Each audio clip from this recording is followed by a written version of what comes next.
Mai facem încă un salt în categorie și ajungem la 86 de kilograme. Un meci așadar între Alex Burada și George Zănoagă.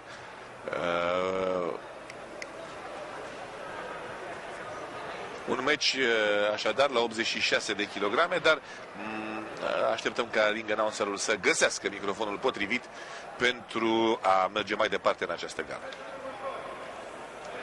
Categoria 86 de kilograme. Codul numărul 4 are 26 de ani ce vine din Brașov. Iată încă un luptător din Brașov, așadar. Alexandru Burada, numai victorii în cele 6 meciuri la profesioniști. Numele său de ring este Rocky. Intră în ring și luptă în colțul albastru Alex Burada. Așadar, al doilea luptător din Brașov, tot neînvins, pentru că și Alin Pricop era neînvins. 3 lupte, iată Burada a intrat de 6 ori în ringul profesionist și a câștigat de fiecare dată.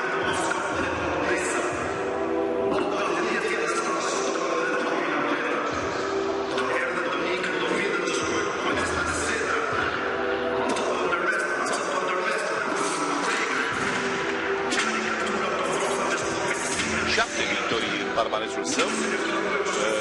La mine erau doar 6, iată 7 victorii din tot atâtea partide pentru cel numit Rocky Alexandru Burada.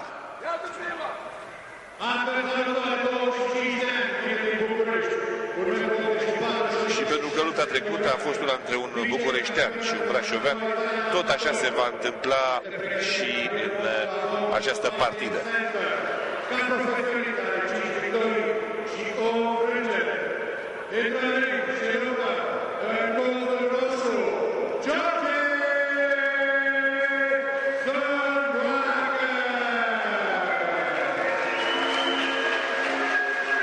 George Zănoagă, așadar, prezentat cu palmares 5 victorii și o singură înfrângere, apropiați cei doi ca palmares. Până la urmă, e bine că se organizează astfel de gale, pentru că luptătorii români câștigă în experiență, au meciuri și ăsta e un lucru foarte, foarte important. Observăm că cam tot ce vine de afară, olandezi, chiar și moldoveni, au lupte mai multe. Am văzut într-o transmisiune directă pe Sport și meciul dintre o reprezentantivă a României și una a Chinei. Toți luptătorii chinezi aveau meciuri duble, exceptând, bineînțeles, vârfurile noastre. Cam toți luptătorii chinezi aveau meciuri duble ca număr față de luptătorii români. E bine că astfel de gale dau posibilitatea luptătorilor români nu numai să se afirme, dar și să capete experiențe, să stea acolo în ring și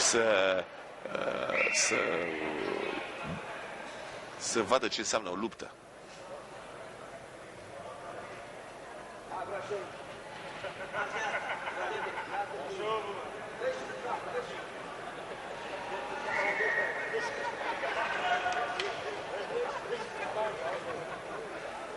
Cei doi sunt pregătiți pentru această luptă, vă reamintesc, categoria 86 de kilograme.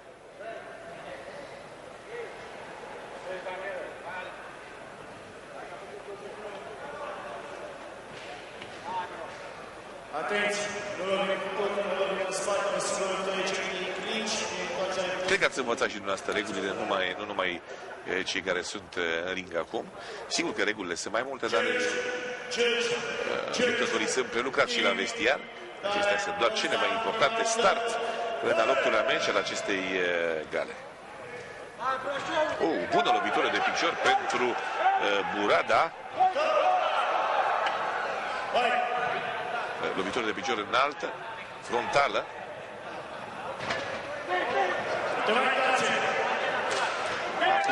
Acum atenție! Atenție! Să nu fie o fractură acolo, chiar pe acea lovitură joasă la picior, un blocaj. Și s-ar putea să fie o fractură la tibie și un abandon.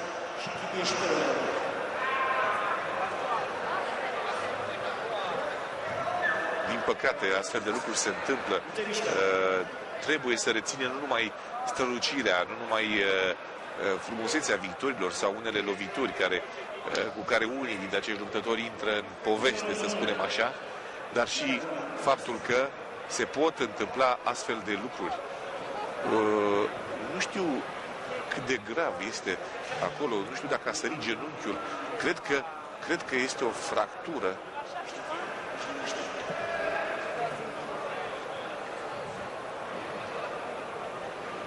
Intră și doctorul acum și probabil că luptătorul va fi scos cu targa.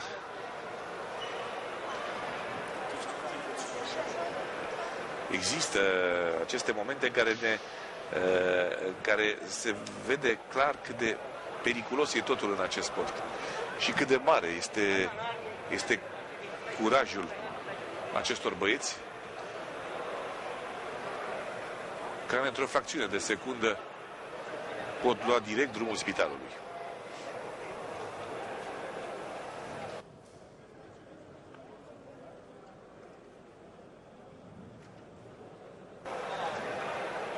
Poate vedem reluarea încă o dată pentru a ne lămuri, dar din păcate, iată, Alex Burada, care a începuse cu o lovitură frumoasă de picior, trece prin momente cumplite aici.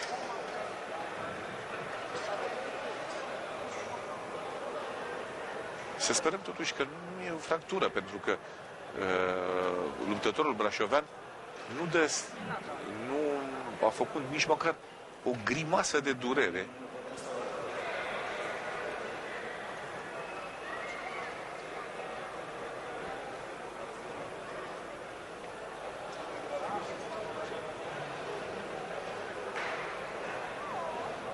Sunt momente dure în lumea acestui sport, care ne arată cât de scurt e practic drumul de la glorie, de la victorie, de la bani, să spunem așa, până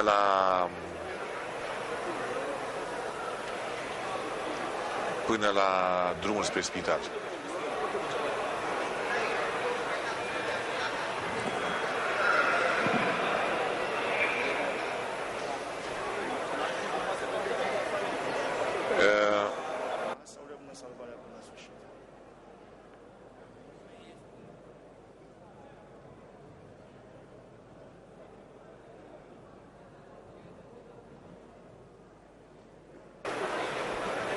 Sunt momente greu de trecut pentru luptătorul brașovean. Eu sper că nu e o fractură, pentru că durerea s-ar vedea, durerea ar fi clară, ar fi evidentă.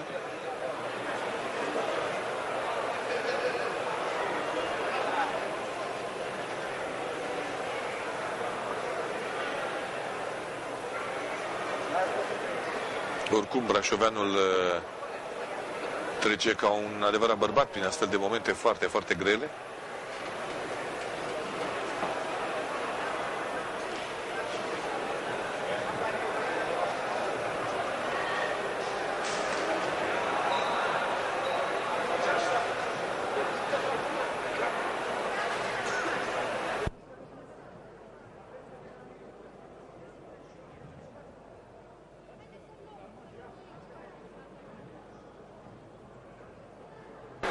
Oricum, gala este oprit aici.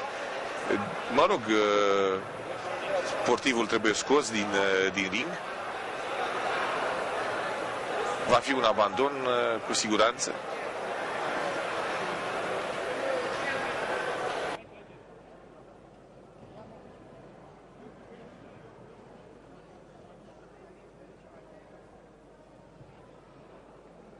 Din păcate, știrile nu sunt bune pentru Burada. Se pare că este totuși vorba de o dublă fractură și luptătorul va fi dus direct către Spitalul Floreasca. Eu cred că încheiem cu aceste imagini în care el primește aplauzele pentru... În fine, oamenii din sporturile acestea sunt alături de Alex Burada, dar se pare că e o dublă fractură până la urmă și lucrurile se încheie cum se poate mai rău pentru Alex Burada. Câștigă prin abandon George Zănoagă.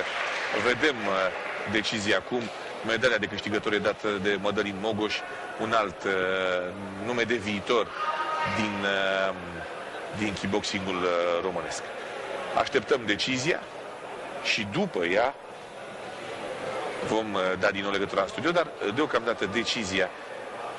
Alex Burada pleacă spre spital și urăm să revină cât mai repede. Încă sunt momente de așteptare.